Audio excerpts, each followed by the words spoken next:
had a very busy day already, and we're going to have a lot of information to share here as the financial aid and Promissory team. But we're really happy that you're here today, and we do have a lot of information to share. So we'll probably be going pretty rapidly over a lot of that information, and we do ask that you hold your questions to the end because we want to get through the main part of the presentation. But again, welcome. This is going to be a tag team approach. I'm Barbara Fenton from the Financial Aid Office. This is Jessica East from the Bursar's office. And together, we will take you on your financial roadmap and hopefully get you to the destination that we all want to achieve. Let's move on. By the way, I was in your seat several years ago. I have a proud mother, a Westchester graduate, successfully employed, so I know what you're feeling. I know all those things. I've been on the other side of the desk.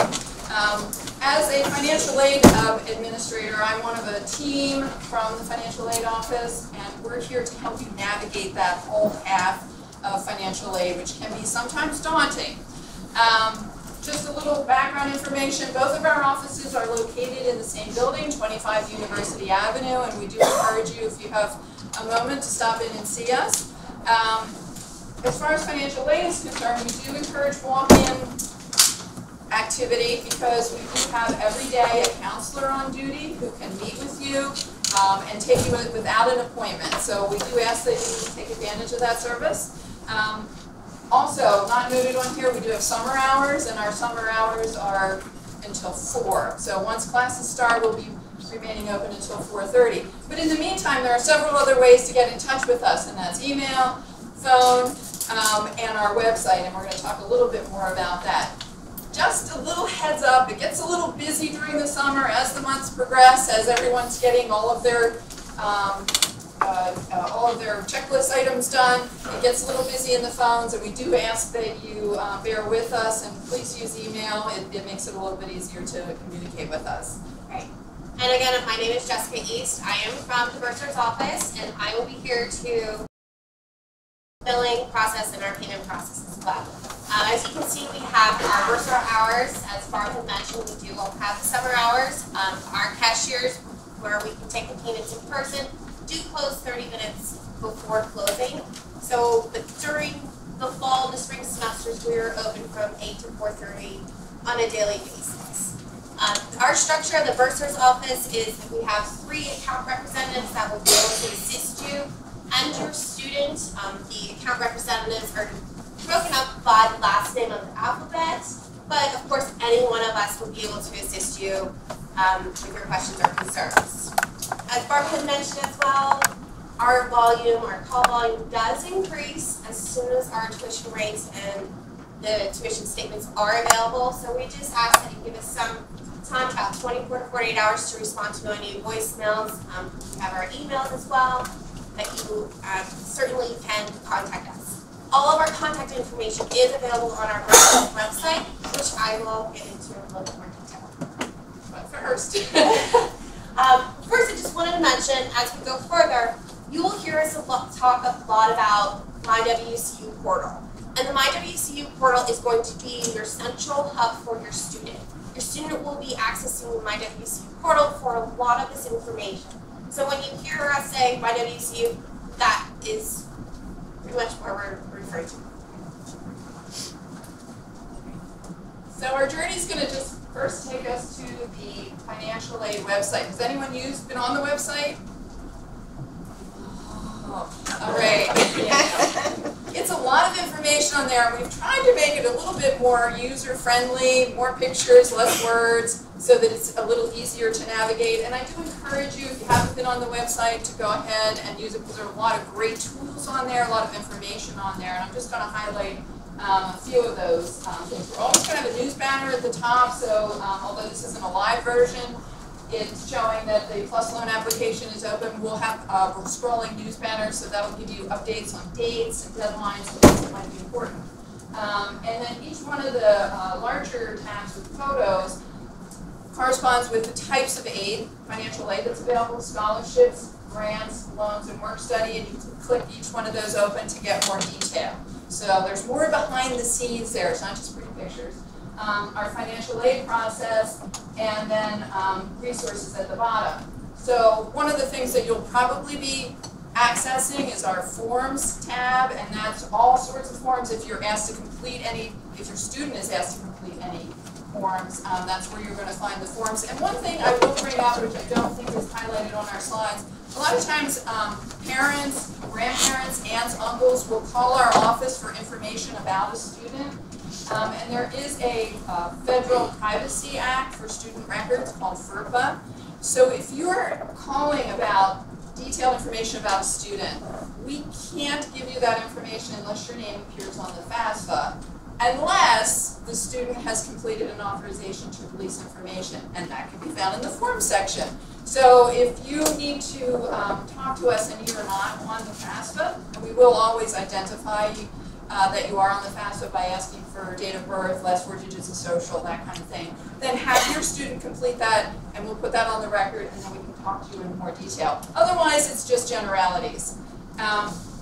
In addition to the forms, cost calculator. So if you see that button that says costs, I don't know if any of you have used that, but this is really a key tool that you can use to help identify how much additional financing or out-of-pocket costs you're going to need to address with your student's record.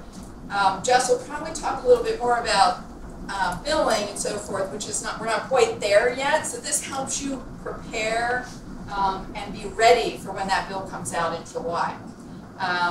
The cost calculator allows you to customize by residency, by type of housing that your student is living in, and gives you an overall estimated cost. And I use the word estimated because at this time we don't have our tuition set yet. This is always going to be the case with the state schools because we're waiting for the Pennsylvania state budget to pass, the Board of Governors to meet the set tuition rate. So this is going to be your best tool instead of waiting until later in the summer till you actually see a statement of the actual cost. So I really encourage you to use that cost calculator. We also have something called a private loan comparison tool under the loans tab, which will allow you to compare different types of lender products. That's a new feature this year, and it's really very, very helpful. We have little vignettes, FinAid TV. They're little YouTubes about different types of financial aid processes and procedures, and we really encourage you to use those because they're a great way to learn, and they're very short.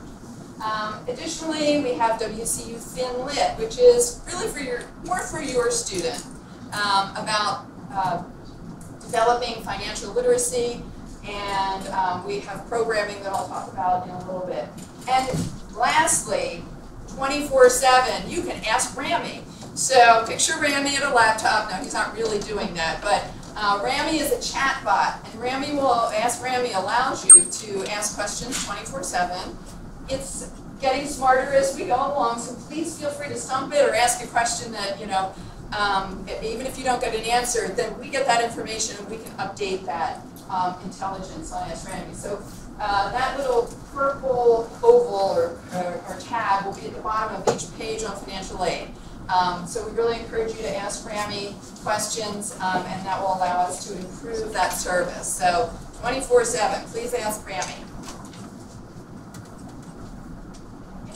As just mentioned, the student portal or the MyWCU, you're going to hear that referenced a lot if you haven't already. So that's where the student is going to access all of their information, including financial aid. And so one of the things we really strongly encourage is for students to check that student portal. That financial aid section is going to have both alerts and awards. And alerts, now, you might, if you see you have no outstanding alerts, if all items are completed, that's a good place to be. That's where you want to be. But alerts are going to let the student know that there are things that need to be completed in order to finalize financial aid. And it could be any number of things, but that's, as long as you have incomplete alerts, then financial aid could be held up. So that's really an important place to check regularly. We also follow up with communications, email, and I know your students are probably getting bombarded with lots of emails. So it's really important that they check those emails, forward them to you. If they're not sure what it is, call our office if they don't know what it means, but we'll always follow up those alerts with an email so that they know what's happening. In addition to the alerts is the awards. So if you completed a FAFSA or your student completed a FAFSA, your student should be able to view an award on their MyWCU. Now they probably already received an award letter, but this is where they do awards.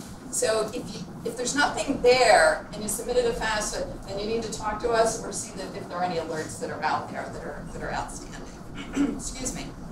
That means that there could be a problem with the FAFSA, it didn't get to us, and there are any number of things that on a case-by-case basis we can help you with. Good. All right, moving on to the bursar section. So as you can see, this is just a snapshot of the bursar website. A lot of the information that I'll be talking about will be found on our website. Pay close attention to the parents option. We'll be discussing our tuition rates again, which are available on our website. Payment plans, but as everything is discussed during the presentation, particularly for our parents or students, you will be able to find all this information on the bursar's website. And as you can see on the top right corner, you'll see a little button that says Contact Bursar. That is where all of our email addresses for our account reps, phone numbers, fax, email, everything that you can find to contact our office. Okay, question. Yeah. So I know you're no longer sending like bills out, right? Yes. And so we signed up in the parent portal and put, you know, our names and email addresses. Who does the bill go to? Does it go to the student or does it go to the parent or both? It goes to the parent, but I will get more detail about how our paperless billing does work. Good question. All right, so we're ready to embark on our journey, and hopefully these are items that have already been completed, but if not, please take note. So again, actions on the MyWCU, on the student portal. Make sure all alerts are addressed and complete.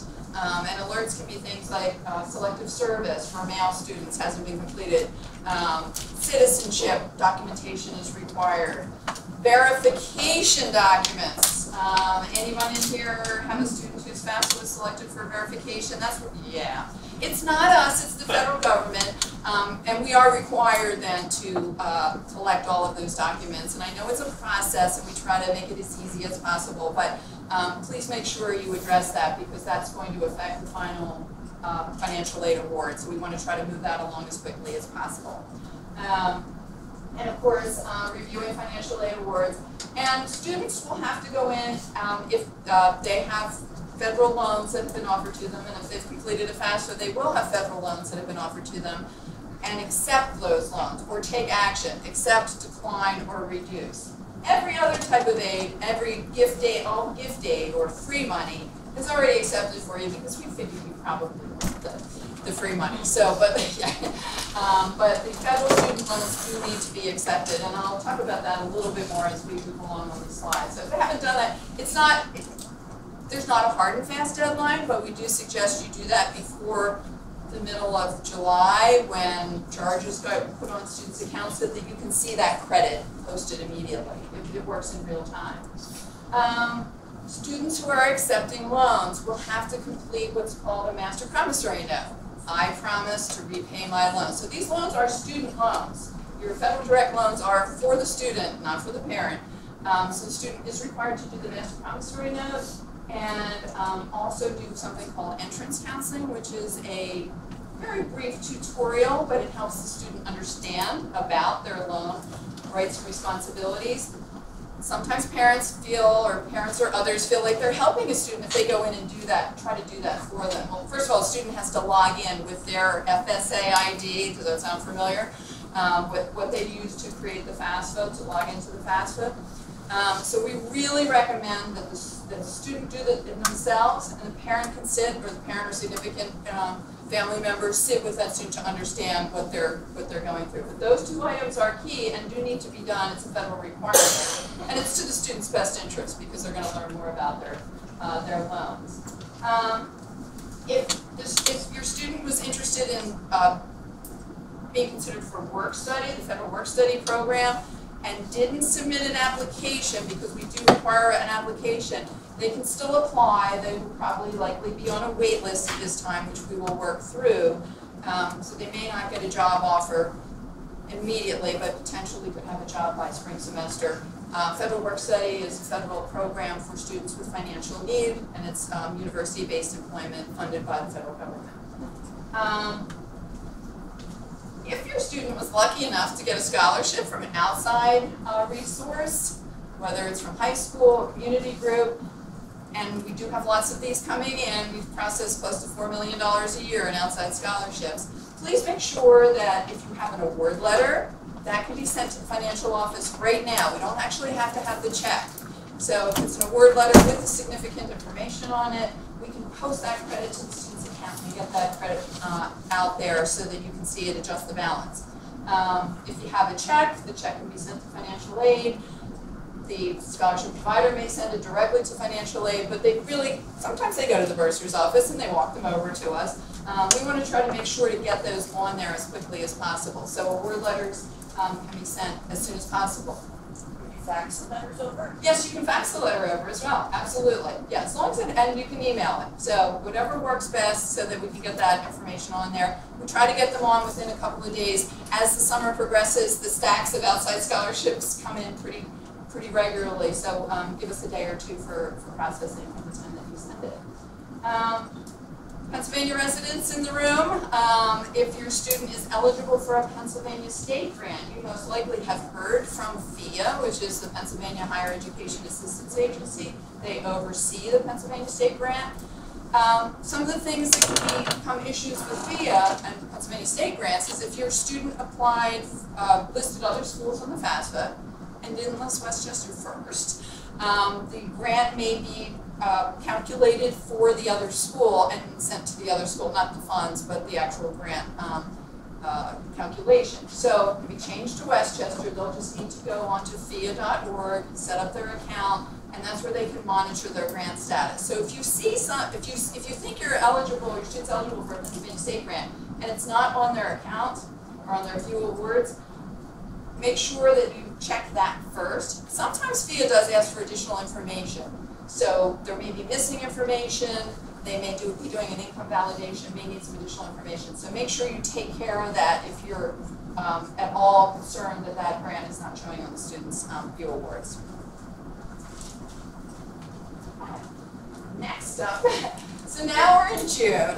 Okay, so as we started, pack up the car, now we're on the road to our financial roadmap. So currently in this month of June, I have listed a bunch of important tasks that we would love for all of their parents and guardians to complete with your student this month. Gain access to the parent portal. Your student will have to designate you as a parent to access their WCU portal. And again, I will go more in detail, but just a quick synopsis of the parent portal. This is where you're going to be able to access the on-demand statement of account, also known as our bills. You'll also be able to view their grades if the student allows you access, but you'll also be able to view other components of their WCU portal when they give you access through the parent portal.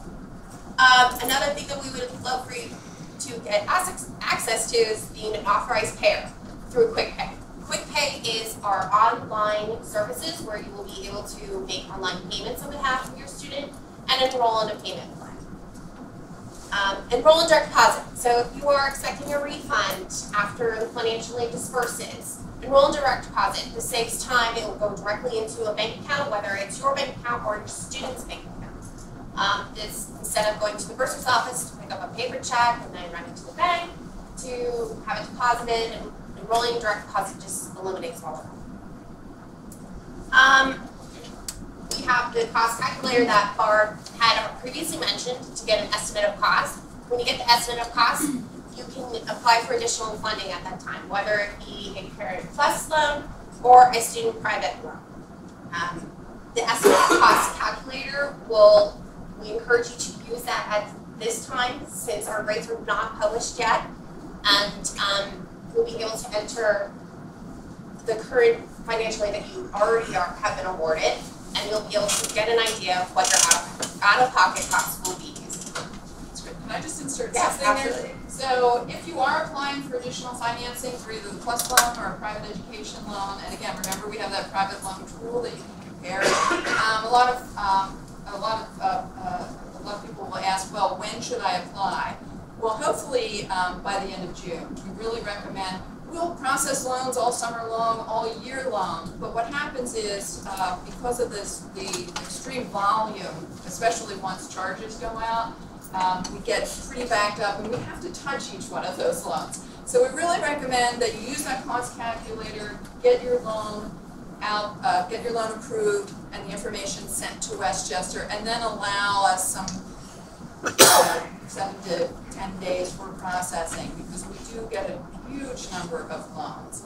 Don't panic if you have applied for a loan and your lender says, waiting for Westchester to certify. That means it's in queue, and we do work in date order, and we do have families who have already applied and are in the queue, and we're actually just starting on loans for fall, wrapping up summer this week or next week. So don't panic.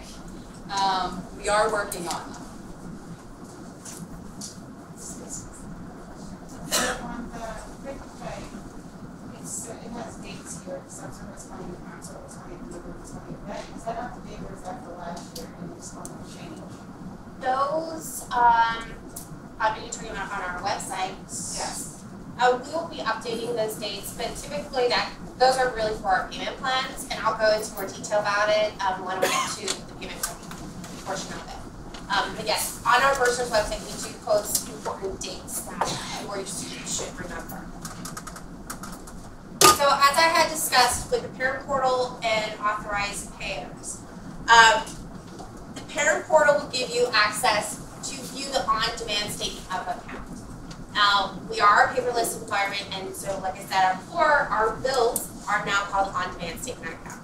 But why we call it on-demand? Because it's real time. So anytime that a student adds a meal plan, changes a meal plan, adds credits, removes credits, as soon as you click to view the on-demand statement, it will pull the most accurate charges. We also encourage you to establish authorized payers. This again will give you access to enroll in the payment plan for our fall and our spring semesters, and you'll be able to make online payments on behalf of your students. We do have detailed instructions available on our bursar's website on how you can gain access as an authorized payer and designate through the parent portal. Okay. So now that we passed June, July is going to be a very important month for you and your student. Our tuition rates will be set by mid-July. As Barbara mentioned in the beginning of our presentation, our Board of Governors do review the rates and set those and send those off to all of our cashless schools. An email notification will be sent to your student's WCU email account when new charges are posted. Your student will always receive an email anytime the charges are posted or the charges are different. So to answer your question, sir, the emails always go to the student. They do not go to the parents. The on-demand statement of account, also our bill, will be available on the MyWCU portal as soon as the rates are posted. So when your student gets that email saying new charges are available, have your student go to their WCU portal so they can view and print a copy of their statements. Payment plans are also going to be available when the charges are posted. The payment plan will be available starting July 26th. And I provided you some screenshots of what the portal will look like when you are trying to access the on-demand statement of account. This is a screenshot of your MyWCU portal. You're going to select My Bill/Account Summary, and then you'll see on the right-hand side it says View My Bill. That is going to give you access to that on-demand statement or your tuition charges, where you can view, download, print, save, whatever you like. Now that we have our tuition statement, how do we pay it? So we do have several options for you on how to pay your tuition statement. You can pay that online through QuickPay. We have two methods of payments. We have an e-check method, which is simply entering your routing number and account number from a checking or savings account. There's also credit cards. Just be aware that when you do use a credit card or a debit card, there is a 2.75% service fee. We also accept payments through the mail. We accept personal checks, money orders. Please do not send cash. We do often receive cash, but certainly please do not send that because we can't track it. In person is another option. As I said, our cashiers are available at the window. We accept cash or personal check money orders at the cashiering window. 529 or outside agencies. If any of you have a 529 plan for your student, we do accept those payments as well. We will accept the documentation in lieu of a payment. So if you are requesting a withdrawal from your 529 plan and there's an authorization or a transaction confirmation, simply send that over to the bursar's office and we will take that as payment in lieu of any other method of payment. Okay? I'm sorry, Yes. Is that something you can set up, like where I can just, I put my account in there, click and it moves the funds, or I'm not sure what you're saying? You mean for a 529? Yeah. So it would be like a tuition assistance plan. You would have to go to your account manager to request those funds to be withdrawn from that financial account. And that 529 plan will actually send the check directly to Westchester University. But if you are planning on using the 529 to pay for the tuition and fees, we would just ask that you send us an authorization form that can be found on your 529 website typically, or a lot of times there's payments that are done through your website and you get a transaction confirmation through your email. You can simply forward us that email. Okay. And then another option would be our payment. So, as a segue into our payment plans, we do offer 3 different payment plans. We have a 4, a 3, and a 2 monthly installment plan. These plans are only available for our fall and spring semesters. An initial down payment is required at the time of enrollment. There is a terms and conditions that you will be required to sign. You can also print that terms and conditions. The terms and conditions for our payment plans do provide a budget worksheet, and they also provide a timeline of when these payments will be withdrawn from your account. Subsequent payments after you're enrolled in the payment plan, your subsequent payments are automatically withdrawn from that specified account, whether you're using an e-check from your checking or savings account or a credit card. They will be automatically withdrawn on the 20th of each month. So please, no need to make any additional payments outside of our plan. Yes. Does it cost to set up a payment plan? Yes, I was actually getting to that. There is a $35 enrollment fee anytime that you're using the plan. It's only a one-time fee per semester. And then QuickPay, our online payment services, will actually send you the plan owner or the student email reminders when a payment will be withdrawn, which is scheduled to be withdrawn, or any actions that are done with the payment plan. Your student will receive an email. Yes. I'm sorry, are these installments per semester or per year? So our payment plans are per semester. So if you do 4, you really are 8 for the whole year. Well, it would be for the fall and the spring semester, but yes, essentially, Okay. yes. But you would have to enroll in the payment plan for each semester. You have to read. Yes. Okay.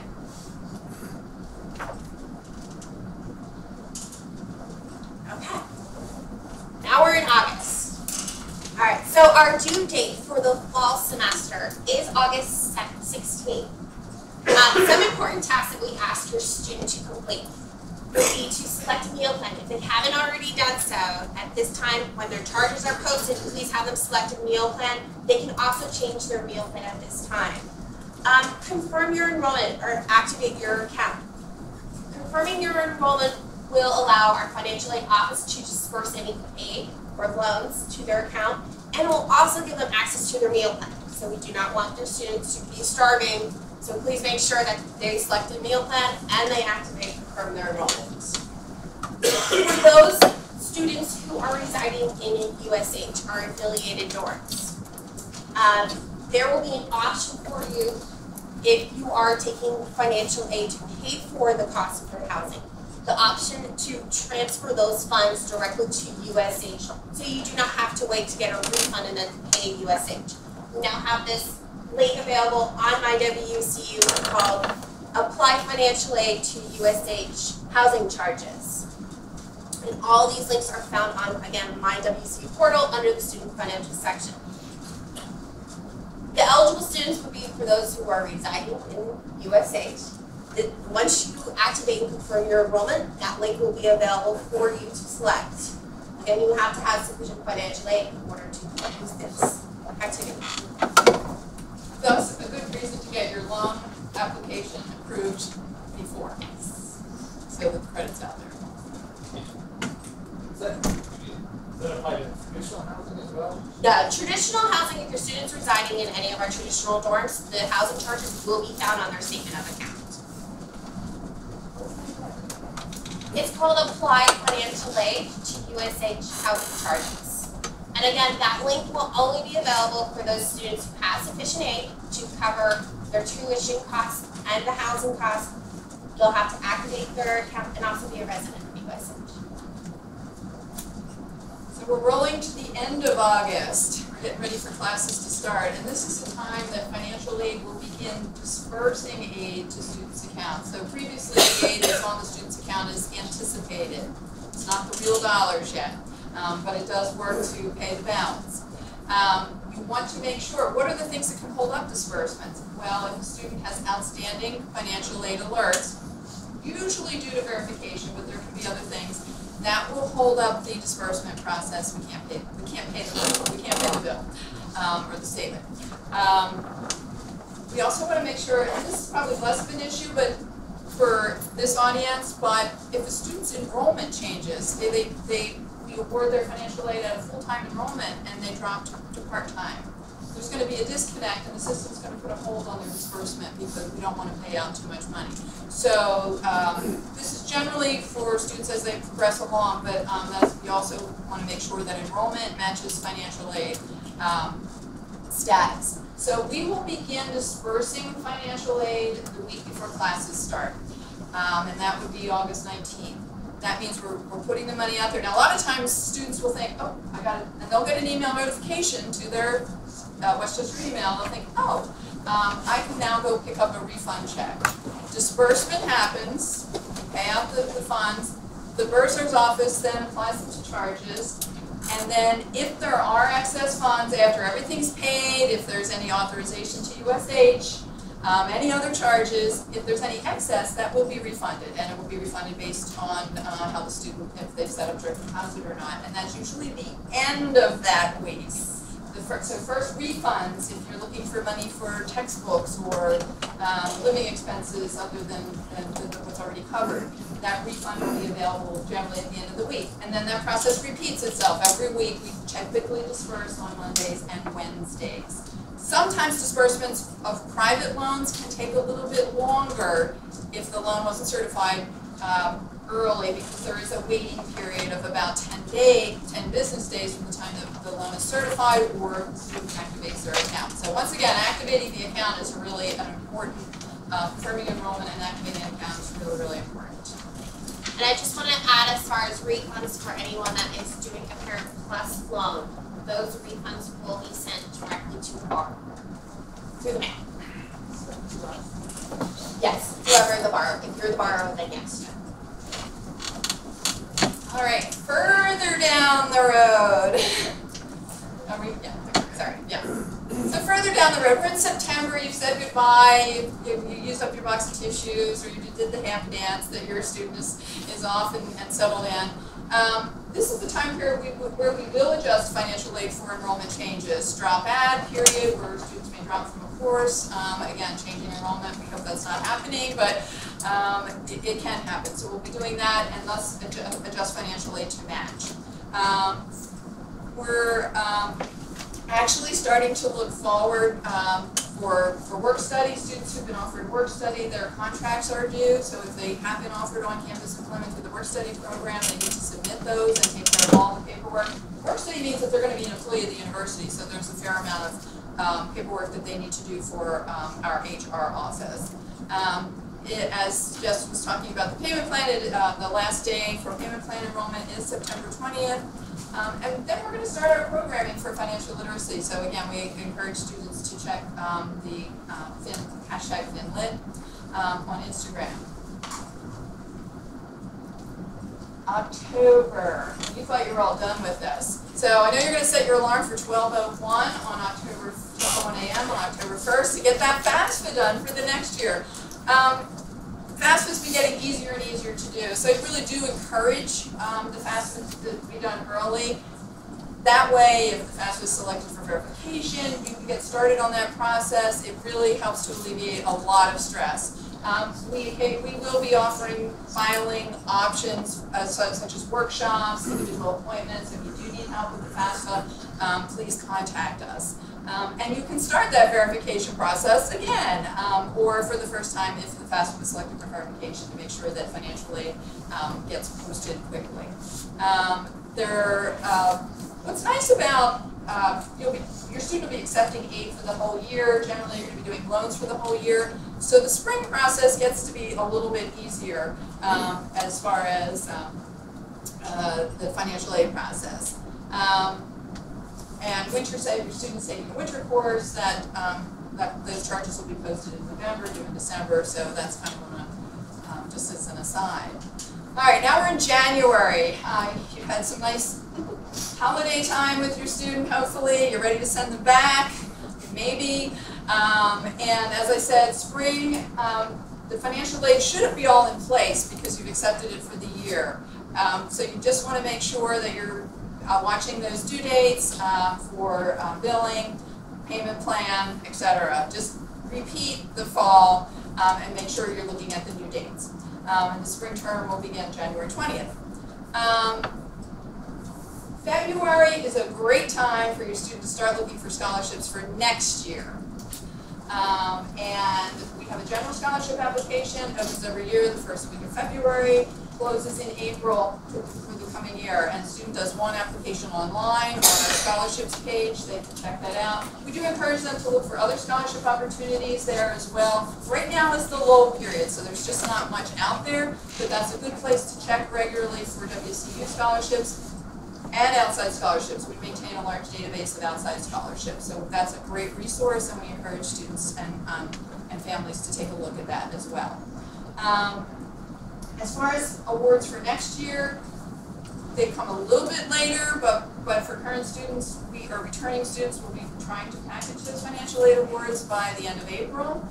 And what will be different looking ahead is if your student is selected for, or your student's FAFSA is selected for verification, their aid will not be posted until verification is complete, unlike the first time around. So it's an encouragement to get verification done and out of the way so that we can get that financial aid award done. All right. So this leads us to the end of the road trip. You dropped off your kid, your student, you're good to go. So these are some just the major points that we went through during our presentation. After this presentation, you should now be able to access the parent portal, or establish yourself as a parent portal, so that you can view the on-demand statement of an account, access as an authorized payer with Quick Pay. You should be able to authorize those funds through USH and apply and secure financial aid for each year. We have some time to take some questions, so if anybody else has any additional You've questions. arrived at your destination. You've been through a complete cycle, so questions? Yes. I have, my daughter has we have a grandparent set at 529. So I know that that's considered, she has to have that reported for it affects her VIA, right? Her aid. Sorry. The 529 that's set up through a grandparent will affect her. Are you a, Recording it on your FAFSA, well, you have to, I believe, Yes. it's just Yes. a law, right? Yeah. But then, so the grandparent, would they, because it's set up under them, would they be able to set up a payer link as well? Yes, you can set up 3 authorized payers Okay. on quick pay, but if she's using a 529 to pay for your students or contribute toward your students' tuition, just have, when she processes that withdrawal, just have her send us a transaction confirmation or an authorization, or she can send it to you or send it through. Well, it's not in her, well, it's set up through the grandparent. Yeah, so the grandparent is the owner of that. Right, so if she's going to make any type of transactions to pay toward the grandchild's tuition, the authorization or the transaction confirmation, we can take that in lieu of any payment. Right, like you were saying before, it would be Yes. the same thing, only through the grandparent. Got it. Yes, that's Okay. right. We do Nothing- have a lot of grandparents. And I just don't want to have too many payers on the Yeah. system. No, Thank that's you. fine. You can simply have, I think, Up 3. to 3. Okay. Yeah. Okay, thank you. I also do have some payment plan pamphlets for anybody that's interested in payment plans. Grab on this. USH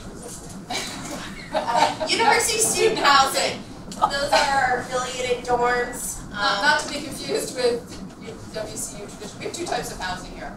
Traditional dorms owned and operated by Westchester University, and USH, University Student Housing, which is affiliated. So there's a separate billing, payment, lease process. Yeah, I know, hush, some people call it hush. Yes, sir. Besides the $35 enrollment fee per semester, are there any other charges for the student? There are no other charges other than have the $35 enrollment fee, and if you're using a credit card or a debit card, there's going to be a 2.75% Okay, but if you're doing, If you're doing a check, there's no then fee it's for just the withdrawal. $35. Correct. There will be fees if there is a return payment, whatever the reason, there is a $30 return check. Yes, ma'am. The work study program, Yes. that's a federal program. Yes, it correct? is. So, and I remember clicking in on the FAFSA so long ago, but what I'm hearing from you, I'm confused. Should it Yes. already be established or? So Westchester requires an application for the work study program in addition. Actually, it doesn't really matter what you put on the FAFSA, and that's primarily because we have more students who are interested in work study positions than we have available, so it allows us to put them in queue. So if we have 600 jobs and we have 800 applicants. But I'll be honest, at this time and through the fall, we'll have students who decline their jobs, don't show up, want to change, what have you. So we continually work through that wait list, and almost all the time we're able to get through that. So it's a very simple application. It's not qualitative. I mean, they can put down their skills if they want, but it's really just to put them in order, and we make sure that they meet federal regulations, have financial needs. So just on the form section, or the employment, work study section, and then you can fax or mail or email that to us. Yes, sir. Just want to make sure that USH, my daughter's in at Brandywine, right? So this is not from the school, so the first payment is August 2nd, am I right? Yes, from what I understand. Yeah. Their due dates are earlier than what the tuition deadline is. Yeah. But if you have your financial, if you are using financial aid and you're using that for your tuition and USH, if it's posted to your account, the student can activate and confirm and then use that link to have it sent to USH before that time. It's our understanding that USH does require a payment, I think in full. They might accept a partial payment, but Yeah, they you can do. do half, I think, the first one and the other half on the Yeah, I would January definitely check 5th. with their accounts office, but they do require that before a student can drop and go. Yeah. Any other questions? I had a student there before, so I'm just getting that USH. No, this is new. We started So- this last fall. With the financial aid, if we want to do like a partial payment, we should send the aid to the USH and do the partial Yeah, payment. I'm not sure what they're accepting as a minimum at this point. They're going to be sending you some additional information about that. So, but if there are excess funds, you can designate that to be sent over. Assuming if it's enough to cover all of it, obviously no problem. If it's not enough to cover all of it, I'm not sure what their policy is going to be for this year. Last year they allowed a portion of it to be sent over and the remainder to be paid by a certain date. So I believe that's gonna be, I don't know if they're gonna have a minimum amount to be sent over. Yeah, we don't know, I would, again, check with Yeah, they're USH. gonna, check with USH with their, but this is a much easier process than waiting for a refund. You can just designate that and it will be shown as a charge on your. If you're planning to use a loan to pay for USH, all the loans are serviced through our financial aid office. So those loans will be posted to the student account and apply to the tuition charges initially. And then you So they always are applied to the tuition part? all financial aid, loans, grants, scholarships will be applied to the Westchester account. Pay all of those charges, then anything that's remaining after those charges are paid can be authorized.